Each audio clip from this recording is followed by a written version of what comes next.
everybody? It's your favorite Lord Sith's favorite nerd, and today we are looking at the Hasbro Hyper Real Darth Vader. This is the Darth Vader aimed at collectors, supposed to be collector grade, etc., etc. Retailed for I think around $100. Shout out to Frank H. I ended up getting it for around $40 on a Walmart sale that happened over the kind of Black Friday time period. So I appreciate the lookout, and I picked it up immediately. I'm anxious to look at this guy. Unfortunately, I'm not sure how much it's going to be able to tell us about the direction of the line and so forth. We can talk about that towards the end of the final thoughts. First, we have to talk about...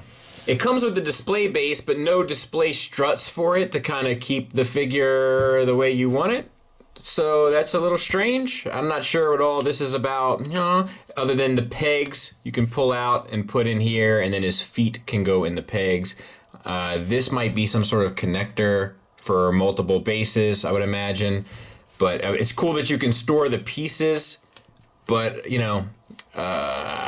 Vader's not really a big deal, but like if they do, a Leia or more of a small-footed figure, you may have some issues with balance.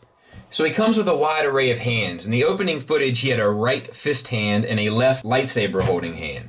Here, he has a right lightsaber holding hand, the force effect hand, another force posing hand, and then you have two pointing hands, an additional fist hand, and the choking hand. So it's odd how it's packaged, but pretty much you get two force hands, two pointing hands, two holding hands, two fist hands, and a choking hand. You get his lightsaber. The lightsaber blade is a translucent plastic. It will peg in to the hilt. I don't feel like it's super straight. And you know what I want to see, if only just once, I want to see a white rod. That might have been my fault. That might have been my fault, by the way, for the blade. Yeah, that's straight. The blade does line up a particular way with the hilt. But I want a white rod through the center with red translucent around it. No, look, it's still bent. You see? That's not straight, dude. So silly. And then we have the base piece down here with silver paint added to it and a couple of details added to it which look good enough. Yeah, I'm not using that.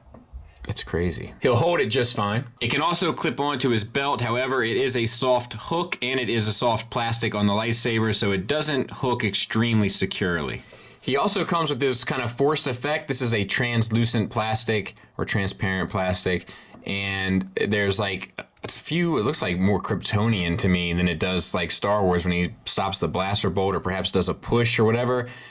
I don't know. It doesn't seem appropriate. I'll be honest with you. It doesn't seem appropriate. It does have a peg. You can use the peg to insert onto the hand, and then he can do that. I don't get it, honestly. I don't know. It doesn't look like a Darth Vader thing. It looks like a Superman thing. I don't get it. But now let's talk about the figure. So the head, I believe, well, I guess we should discuss kind of the build of this thing, the kind of gimmick of it all. There is a metal skeleton underneath where the articulation is built into, and then they sort of have this sort of almost latexy type plastic that goes around the build of it that makes up the kind of spacesuit, for lack of a better term. And then there's different assortments of plastics and soft goods that sit around that. And so therefore it's seamless, which is cool, and it does look nice, and then the plastics look good.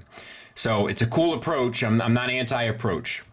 The head, I don't want to take it off so bad. It's just a single ball peg. So limited down, limited up, swivel, a little bit, I mean, the attitude is built in, but it's just going to be hard to get it to pose. The cape is one of my biggest issues. So the chain is a soft plastic, and then it's a hole that sits inside of the cape, and it just never looks quite right to me. It always looks like it's not sitting properly, unless you have it pulled back, and that doesn't look accurate. So that's a bit of a problem. However, the cape fabric is very nice. It's just a single piece, but it has a nice weight to it. It looks good. But it doesn't have like the piece down here around the bottom. See, that's the thing when you start getting into these super high expensive price points, I'm going to have different expectations than I have from Black Series. Do you know what I mean? So it's a very nice cape, but it should have a little bit more to it, I feel like. All right, the helmet is like a glossy plastic. It looks good. And then we have painted details and such. And I think there's even paint on the helmet itself, especially like this silver here underneath. And all of that looks good. It looks metallic, or it looks glossy. It looks appropriate, and it looks sculpted beautifully. That is the one thing that Hasbro consistently gets right.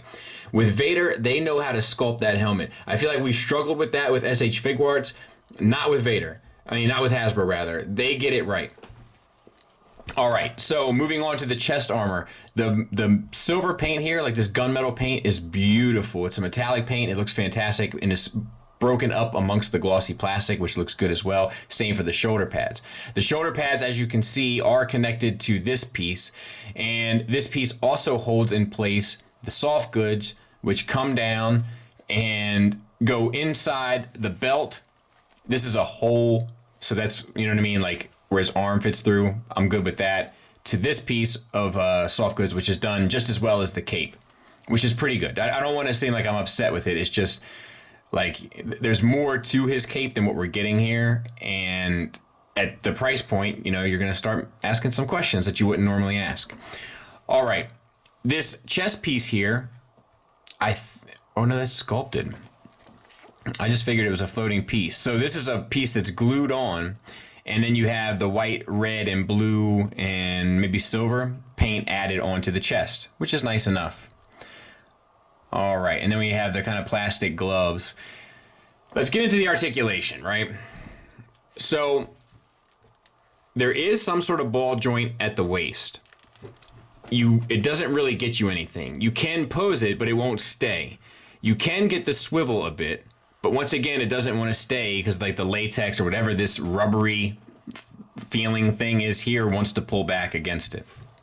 Which isn't a big deal for a character like Vader, but it could be a big deal for different characters in the future. We have what feels like a ball joint inside of the chest that comes out to a stem, perhaps to a disc hinge. And that gets the arm a great distance up.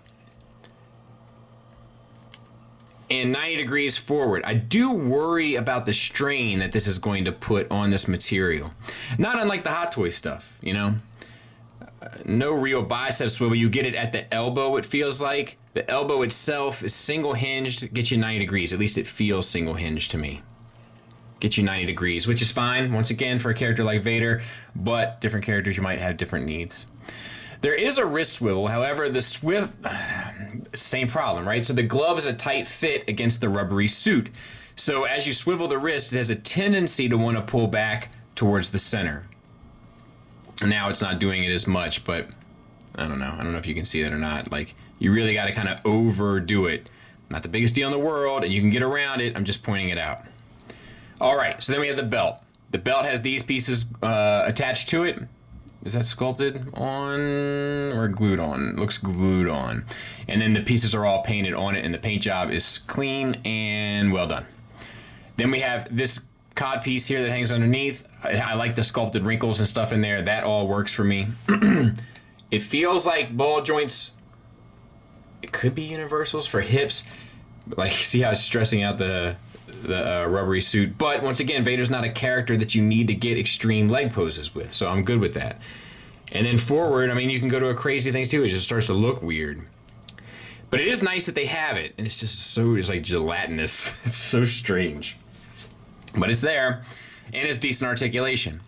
It feels like I can't really tell. Perhaps a double jointed knee gets you 90 degrees, maybe a little bit beyond if you push it, but it doesn't want to stay, probably because the latex is pushing up against it.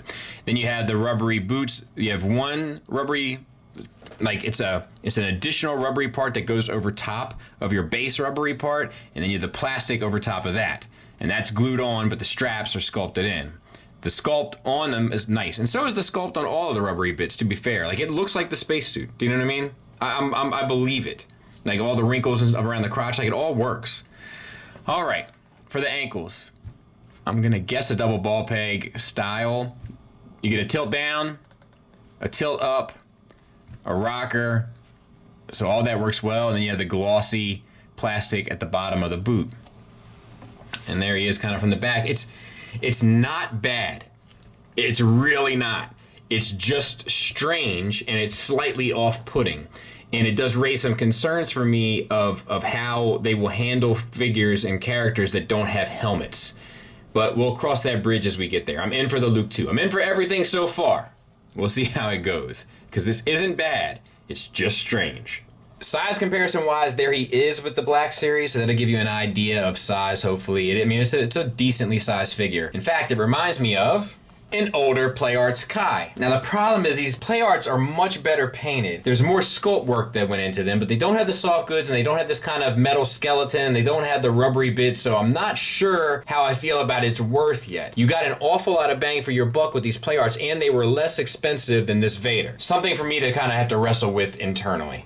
But ultimately, all of this is really just to say that he's about 9¼ inches tall.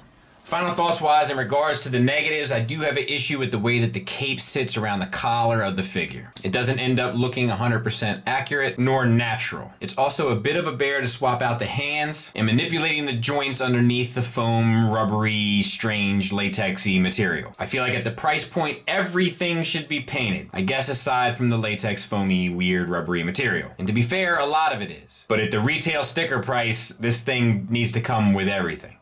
However, I do have to admit that the more I mess with him, the more I'm starting to enjoy him, so to speak. He's probably the most realistic and simultaneously posable Vader that I have in my collection. Obviously, the Hot Toys looks better than this, but the Hot Toys can't pull off the poses that this thing can. So to have a Vader in a kind of non-Vader-y type of pose, like the type of pose you always imagine him to get into, but you never actually see him get into, this does create a nice option for that. It is well articulated. The soft goods are nice. The paint is clean and well done. The accessories are a little lackluster, but it does at least come with plenty of hand options. Sculpt is beautiful. I'm not sure how I feel about the price point. I'll tell you, at the $40 price point, I do feel like I got a steal. But I do feel like this kind of sits closer to the $80 price point than the $100 price point. And I may be a little off in regard to how I remember the price being. It may be a little less expensive than $100, but in my head it was $100. But it's cool and it's fun, and I'm having a lot more fun with it than I thought I was going to have. So I would say it's worth checking one out. I wouldn't pay too much for it, but it is an interesting experience, and it's an experience that's kind of unique. It's not quite like the Hot Toys experience or the import experience or the kind of standard retail experience. It is unique. Very interesting. I'm not sure that that will help you make a decision, but if you can find it for a decent price and you love Darth Vader, I don't think you'll be disappointed. And actually, if you pay retail but you love Darth Vader, I don't think you'll be disappointed either. Thanks for listening. Thanks for watching. Until next time, take care.